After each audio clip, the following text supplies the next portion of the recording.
Hello everyone, स्वागत है आपका अपने यूट्यूब चैनल आरजे क्लासेस के अंदर। और हम यहाँ पॉलिटी में अनुच्छेद कर रहे हैं। हमने 1 से लेके 35 तक अनुच्छेदों को, जो महत्वपूर्ण अनुच्छेद हैं, उनको बहुत अच्छे से समझा है। अगर आपने वो हमारी वीडियोस नहीं देखी हैं तो ऊपर आई बटन में वो आपको वीडियोस मिल जाएगी। तो आज हम यहाँ 36 से 60 के बीच में जो बहुत ज़रूरी अनुच्छेद है और हर बार पूछे जाते हैं, उनके बारे में बात करते हैं। देखिए, अनुच्छेद जो 36 है, आपको पता ही होगा, है ना। 36 से 51 तक नीति निर्देशक तत्व जो राज्य के द्वारा डिसाइडेड होते हैं या जिनको राज्य देता है, राज्य के द्वारा उन पे नियम कायदे बनाए जाते हैं और उसके लिए हम कहीं पे भी न्यायालय में नहीं जा सकते। तो यहाँ पे मेन ये बात हो गई कि अनुच्छेद 36 के अंदर परिभाषा किसकी होगी? राज्य की। तो आप ध्यान रखिएगा कि अनुच्छेद जो 36 है उसमें जो परिभाषा होगी वो राज्य की परिभाषा होगी कि राज्य किस प्रकार से अपने उस स्टेट को, अपने उस राज्य को क्या क्या करे ताकि वो अपने आप को बहुत अच्छा और लोक कल्याणकारी बना पाए, यानी राज्य को लोक कल्याणकारी बना पाए। तो 36 के अंदर परिभाषा होगी राज्य की। अब देखिए, अनुच्छेद 40 बहुत पूछा जाता है, वो इसीलिए क्योंकि इसमें ग्राम पंचायतों का संगठन, ठीक है, ग्राम पंचायतों का आपको गठन किस प्रकार से करना है, किस प्रकार से नहीं करना है, ये सारी चीज़ें हमें अनुच्छेद 40 के द्वारा पता चलती है। तो याद रखिएगा, देखिए राज्य, तो राज्य सबसे पहले काम किस में करेगा? गांव में। याद रखिएगा, राज्य 36 के अंदर है राज्य की परिभाषा। तो राज्य काम कहाँ से स्टार्ट करेगा? गांव से। तो गांव, तो हमें सबसे पहले याद रखना है कि गांव में पंचायत का संगठन किया गया। उसके बाद क्या करेगा राज्य? अब देखिए, राज्य और क्या करेगा? राज्य करेगा पैसे के लिए, तो कृषि और पशुपालन का संगठन करता है अनुच्छेद 48 के अंदर, ठीक है। हम यहाँ सिर्फ मेन अनुच्छेद पढ़ रहे हैं।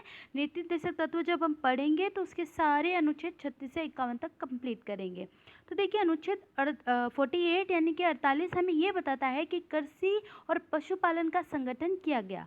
अब एक जो मोस्ट इम्पोर्टेंट आपसे पूछा भी जाता है और बहुत बार पूछा भी गया है कि पर्यावरण, वन्य और वन्य जीवों की रक्षा के लिए हमारे लिए कौन सा अनुच्छेद है? तो याद रखिएगा, अनुच्छेद 48 क, एकदम अच्छे से, अनुच्छेद 48 का। देखिए, अनुच्छेद 48 कृषि का है। तो अब देखिए, जब कृषि और पशुपालन आ गया तो पर्यावरण तो आएगा ही आएगा और वन्य जीव की रक्षा के लिए भी है, तो अनुच्छेद 48 का। नेक्स्ट हम बात करें तो देखिए, अनुच्छेद 39 या 49 राष्ट्रीय स्मारक स्थान और वस्तुओं का संरक्षण। अब देखिए, इसको याद कैसे रखेंगे? हमने पढ़ा था अनुच्छेद 36 राज्य की परिभाषा देता है। अनुच्छेद 40 राज्य क्या करेगा? सबसे पहले गांव का संगठन करेगा। उसके बाद 48 में कृषि और पशुपालन देखेगा। जब कृषि और पशुपालन देख लिया तो 48 क के अंदर वो पर्यावरण और वन्य जीवों के संरक्षण के बारे में बात करेगा। अब देखिए, वन्य जीव सुरक्षित हो गए। अब क्या होता है राज्य में? मोस्ट इम्पोर्टेंट, वहाँ के राष्ट्रीय स्मारक और वस्तुएं।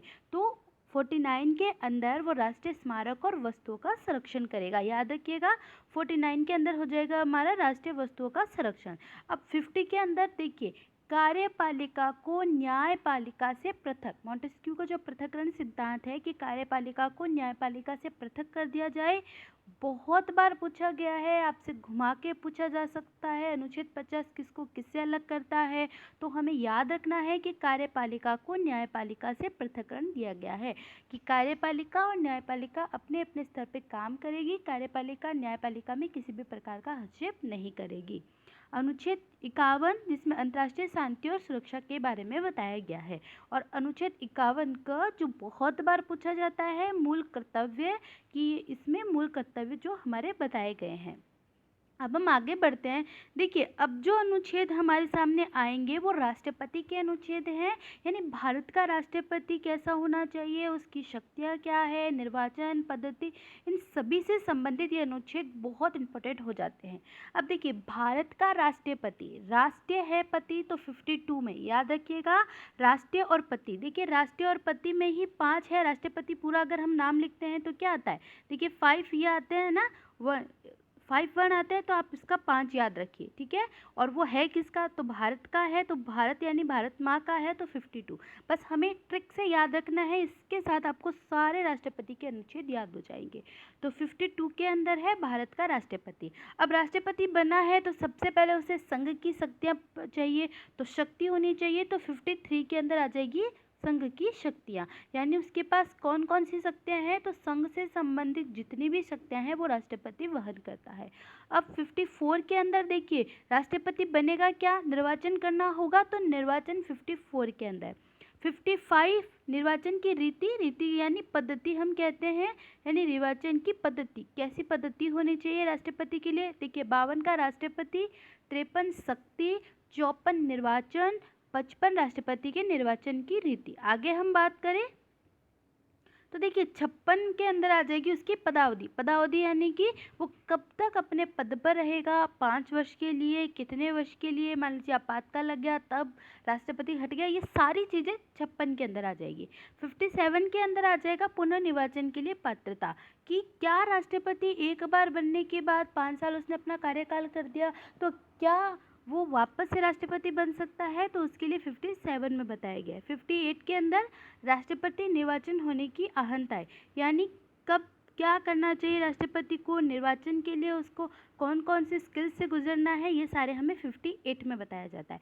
59 राष्ट्रपति पद के लिए शर्तें, है ना, कि शर्तें क्या क्या है, वो भारत का नागरिक हो, उसकी आयु 35 वर्ष या उससे अधिक हो, दिवालिया या पागल घोषित ना हुआ हो, है ना, लोकसभा का सदस्य रखने की योग्यता रखता हो या संसद की सदस्यता रखने की योग्यता रखता हो, ये सारी चीज़ें 59 के अंदर आ जाएगी। और 60 राष्ट्रपति की शपथ, कि राष्ट्रपति को शपथ कौन दिलाएगा, सर्वोच्च न्यायालय का, या वो नहीं हो तो उसके बाद कौन सा अधिकारी उनको शपथ दिलाएगा, ये सारी बातें 60 के अंदर आ जाती है। तो आई होप कि आपको ये बहुत अच्छे से क्लियर हुआ होगा। देखिए राष्ट्रपति के जो है हम उसको बहुत अच्छे डिटेल्स में पढ़ेंगे, लेकिन जो मोस्ट इम्पॉर्टेंट अनुच्छेद है जहाँ हम पढ़ रहे हैं ये आपको ध्यान होना जरूरी है। तो 52 राष्ट्रपति, 53 उसकी शक्तियाँ, 54 राष्ट्रपति का निर्वाचन, 55 उसकी पद्धति निर्वाचन की, 56 के अंदर बात करें तो राष्ट्रपति की पदावधि कितने वर्ष तक रहेगा, पुनर्निर्वाचन के लिए पात्रता। 58 के अंदर हम बात करें तो उसकी कौन कौन सी अहंताएं, यानी निर्वाचित के लिए क्या क्या हो सकता है। 59 उसके लिए शर्तें, और 60 के अंदर आ जाएगी राष्ट्रपति की शपथ। तो आज के लिए इतना ही, नेक्स्ट हम उससे आगे पढ़ेंगे। अगर आप हमारे चैनल पे नए हैं तो प्लीज़ चैनल को सब्सक्राइब कीजिएगा, लाइक कीजिएगा, शेयर कीजिएगा। Thank you.